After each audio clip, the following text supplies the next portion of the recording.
Hello everyone. तो myself S P Mohit Kumar and मेरी rank GATE 2024 CSE में 1150 आई थी। एंड जैसे कि मैंने अपनी प्रिपरेशन फोर्थ सेम से स्टार्ट कर दी थी। एंड अपने सब्जेक्ट्स कंप्लीट करने के बाद और मॉक टेस्ट और एग्जाम देने के बाद हियर आई एम।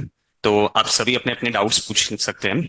ओके, देखो, गेट विद कॉलेज स्टडीज ऐसा है कि आप बस ये डिसाइड कर लीजिए कि अपना वाई क्लियर रखिए कि मुझे गेट करना ही है, ठीक है, चाहे कुछ भी हो जाए।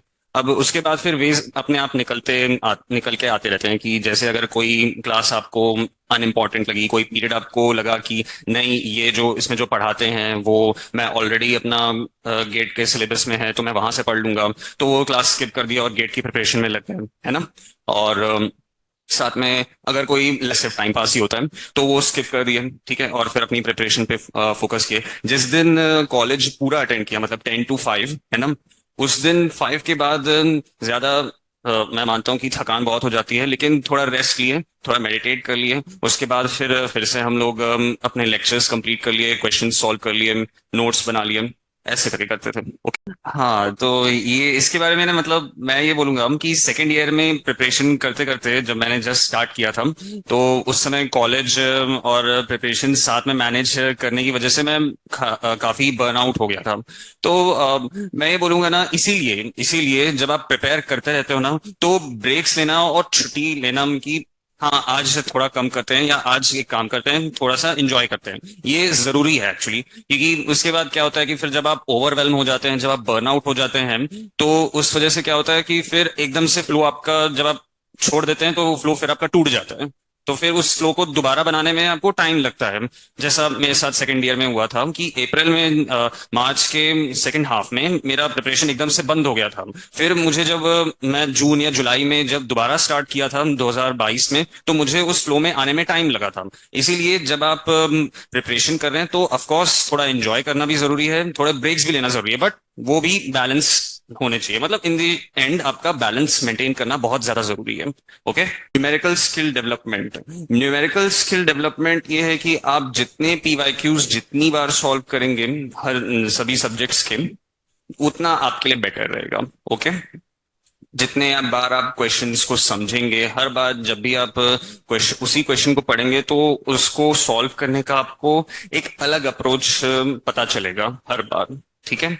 तो उसका कोई तरीका एज सच नहीं है, बस यही है कि आप 2-3 बार क्वेश्चंस को सॉल्व कीजिए एंड उससे हो जाए। How many hours per day for GATE preparation, तो उसके लिए अब आपका ये काफी सब्जेक्टिव क्वेश्चन है। ओके, मैंने पर्सनली 3-3 घंटे की 3 शिफ्ट्स में पढ़ता था मैं after third year attempt.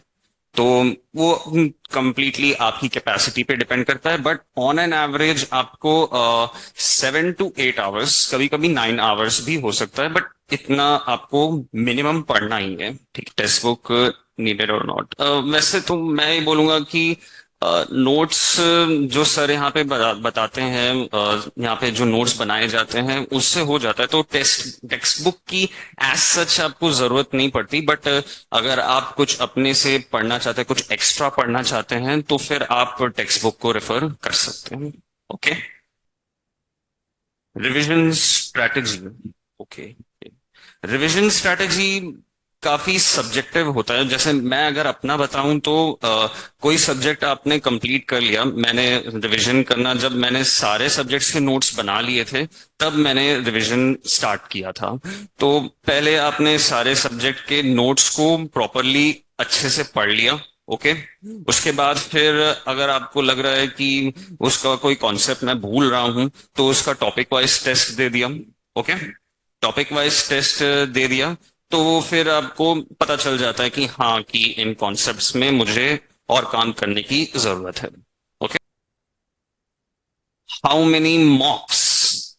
How many मॉक्स, मैं तो बोलूंगा कि मैंने खुद 50 मॉक्स दिए थे। आप जितने दे सकते हैं उतना बेहतर है। ओके, जितने आप दे सकते हैं, अगेन इट्स वेरी सब्जेक्टिव, ठीक है, पर एक्चुअली क्वांटिटी ज्यादा मैटर नहीं करता है, आप कितने अच्छे से दे रहे हैं वो मैटर करता है। ओके, आप अगर आप 10 या 20 मॉक्स भी उनको प्रॉपर एनालाइज करके देते हैं, अगर प्रॉपर अपनी वीकनेसेस को पता करके देते हैं, तो फिर मैं बोलूंगा 10 या 20 मॉक्स भी इनफ है। ये काफी अच्छा क्वेश्चन है एक्चुअली।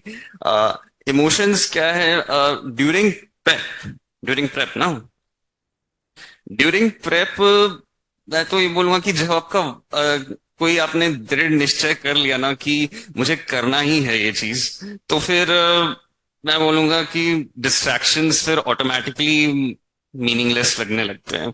हालांकि ऐसा मैं नहीं बोलूंगा कि आपको डिस्ट्रैक्शंस नहीं आएंगे जब आप प्रिपेयर करोगे, तो मैं ये बोलूंगा कि उस समय आपको अपने माइंड को कंट्रोल करना है कि हाँ, अभी मैं नहीं, मैं ये सब गेट के बाद करूंगा जो भी। ऐसा नहीं है, मैं खुद हॉस्टल का बंदा हूँ, तो हॉस्टल की लाइफ कैसी होती है आप सबको पता ही है।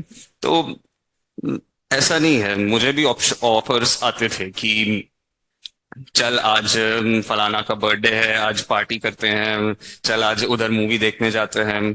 तो फिर अगर आपकी प्रायोरिटीज सेट हैं, गेट अगर आपकी लाइफ में टॉप मोस्ट प्रायोरिटी पे है, तो फिर आप ऑटोमेटिकली उसको साइड लाइन कर दोगे उन ऑफर्स को कि मैं गेट के बाद करूंगा ये सब। ठीक है। How to keep your mind cool? तो how to keep your mind cool ये काफी सब्जेक्टिव है अगेन। जैसे मैं पर्सनली मेडिटेशन प्रेफर करता हूँ। मैं मेडिटेशन किया हुआ हूँ, आर्ट ऑफ लिविंग का कोर्स अगर आपने सुना होगा तो, हैप्पीनेस कोर्स। उसमें जो ब्रीदिंग टेक्निक्स जो मेडिटेशन सिखाते हैं हम, तो मैं उसको रोज प्रैक्टिस करता हूँ। तो मेरे लिए सच दिमाग को ठंडा रखना ज्यादा मुश्किल नहीं था। बाकी अगर आप वो कर सकते हो तो वो दैट्स द बेस्ट ऑप्शन। ठीक है। अगर उसके अलावा आप म्यूजिक सुन सकते हैं, बुक्स पढ़ सकते हैं, वॉक पे जा सकते हैं। ओके। तो माइंड को मैं बोलूंगा जितना आप शांत रखेंगे उतना अच्छा रहेगा। ओके। डिस्ट्रैक्शंस किस तरह and how to avoid them? Okay. देखो, टाइप्स ऑफ डिस्ट्रैक्शंस, तो डिस्ट्रैक्शंस किस टाइप के हैं वो तो मुझे बोलने की जरूरत नहीं, आप सब खुद बहुत अच्छे से फैमिलियर है ना? Friends, social media and all, है ना?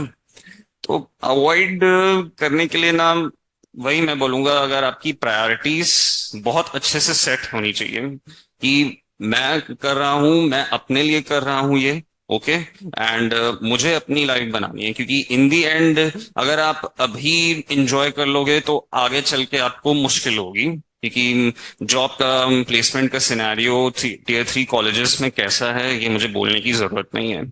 Okay.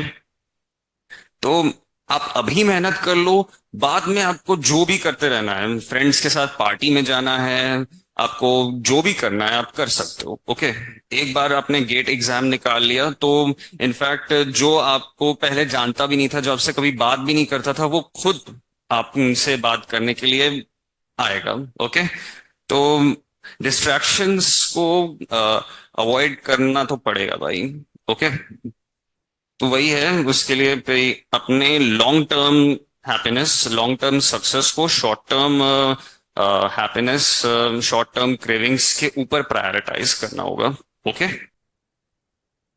Placements, placements as such मैं तो प्लेसमेंट में बैठा नहीं था, तो मुझे तो आइडिया नहीं है ना? बाकी मेरे कुछ दोस्त शायद बैठे थे जो गेट की प्रिपरेशन नहीं कर रहे। इस बार वैसे भी प्लेसमेंट का सिनेरियो उतना अच्छा नहीं है, तो I don't know about it. Okay. बाकी इतना मैं बोलूंगा कि अगर आप गेट के लिए पढ़ रहे हो ना, तो फिर प्लेसमेंट एज सच आपको दिक्कत नहीं होगी, क्योंकि उसमें जो है ना, आपको एप्टीट्यूड के क्वेश्चंस ही पूछता है उसमें, और उसी लेवल के रहते हैं। इनफैक्ट उस लेवल, गेट के लेवल से थोड़ा नीचे ही रहता है उसमें, जो कोडिंग क्वेश्चंस, एप्टीट्यूड क्वेश्चंस पूछते हैं, है ना? तो अगर आप गेट के लिए अच्छे से पढ़ लोगे ना, तो फिर आपको एप्टीट्यूड में ज्यादा दिक्कत नहीं होगी। Okay. Coding with GATE, coding करें या गेट करें? देखो, कोडिंग मैं बोलूंगा ना, गेट पे फोकस ज्यादा करो, कोडिंग पे अभी रहने दो, है ना? ये आप जब एक बार गेट के लिए अच्छे से पढ़ लोगे ना, तो कोडिंग के कॉन्सेप्ट्स आपको क्लियर रहेंगे ना, तो फिर उसमें प्रोग्रेस करने में आपको ज्यादा दिक्कत नहीं होगी, क्योंकि आप जो भी गेट में पढ़ते हो ना, भी गेट के लिए जब आप पढ़ते हो तो इन डेप्थ आपको नॉलेज चाहिए रहती है, इन डेप्थ कॉन्सेप्ट्स का अंडरस्टैंडिंग चाहिए रहता है ना। तो इसलिए आप पहले अभी कोडिंग पे उतना फोकस मत करो जब आप गेट की प्रिपरेशन कर रहे हो, है ना। तो गेट की प्रिपरेशन आप कर रहे हो तो ऑलरेडी आपका कोडिंग के लिए जो एप्टीट्यूड चाहिए रहता है वो आपका डेवलप होते रहता है, ठीक है। तो जब जैसे ही आपने गेट निकाल लिया, फिर आप कोडिंग की तरफ कूद सकते हो, अपना बेस्ट करना। एंड बस, टेक केयर।